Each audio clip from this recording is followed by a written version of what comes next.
Roma 7. Saudara-saudaraku, tentu kamu faham akan apa yang hendak aku katakan, kerana kamu semua memahami hukum. Seseorang berada di bawah kekuasaan hukum hanya selama dia masih hidup. Seorang wanita yang bersuami, umpamanya, terikat oleh hukum kepada suaminya hanya selama suaminya masih hidup. Tetapi, jika suaminya meninggal, wanita itu bebas daripada hukum yang mengikatnya kepada suaminya.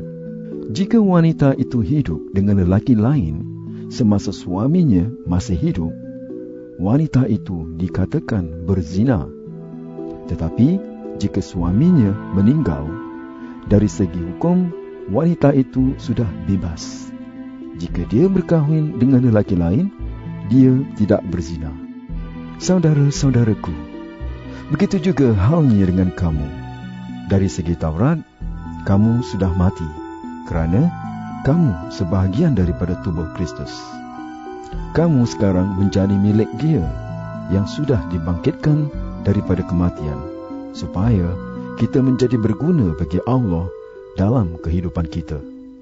Dahulu kita hidup menurut tabiat manusia, dan pelbagai keinginan yang berdosa timbul dalam diri kita kerana adanya Taurat. Hal itu menyebabkan kita melakukan perkara-perkara yang mengakibatkan kematian. Tetapi sekarang kita bebas daripada kuasa Taurat, kerana kita sudah mati terhadap Taurat yang dahulu menguasai kita. Kita tidak lagi mengabdikan diri dengan cara lama menurut hukum yang tertulis.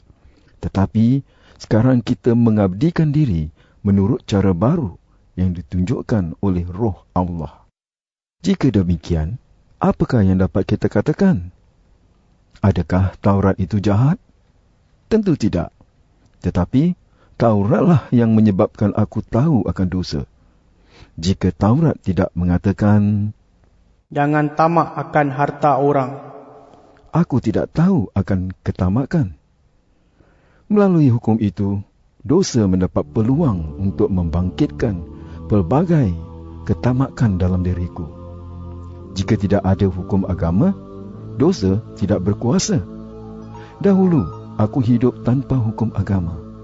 Tetapi, apabila aku mengetahui hukum itu, dosa mula berkuasa, dan aku pun mati. Hukum yang seharusnya menyebabkan aku hidup, malahan mendatangkan kematian. Melalui hukum, dosa mendapat peluang untuk menipu dan membunuh aku. Taurat berasal daripada Allah, dan setiap hukum berasal daripada Allah. Maka setiap hukum adil dan baik. Adakah hal ini berarti bahawa apa yang baik menyebabkan kematianku? Tentu tidak.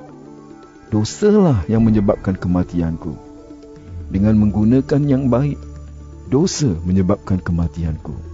Supaya nyatalah sifat-sifat dosa. Melalui hukum, terbuktilah betapa jahatnya dosa. Kita tahu bahawa Taurat berasal daripada Roh Allah. Tetapi aku ini hanya manusia yang dijual sebagai hamba kepada dosa. Aku tidak memahami perbuatanku sendiri. Perkara-perkara yang ingin aku lakukan, tidak aku lakukan. Tetapi perkara-perkara yang aku benci, itulah yang aku lakukan.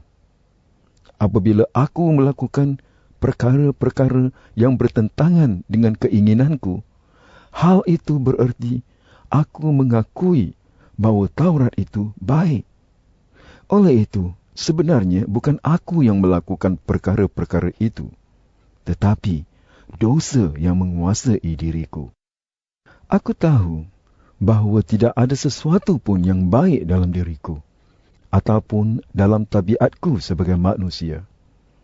Hal itu demikian kerana walaupun ada padaku keinginan untuk berbuat baik, tetapi aku tidak dapat melakukannya. Aku tidak melakukan perkara baik yang ingin aku lakukan. Sebaliknya, aku melakukan perkara jahat yang tidak ingin aku lakukan.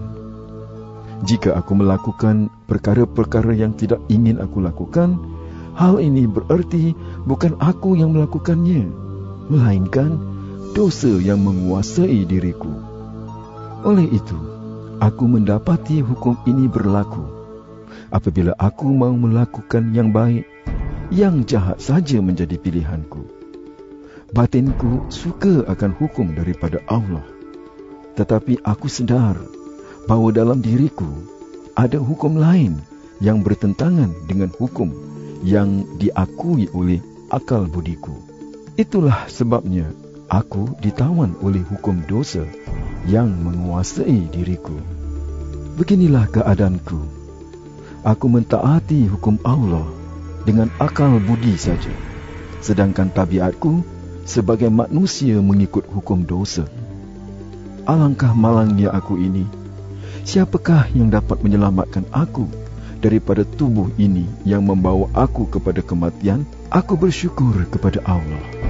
Dia menyelamatkan aku melalui Yesus Kristus.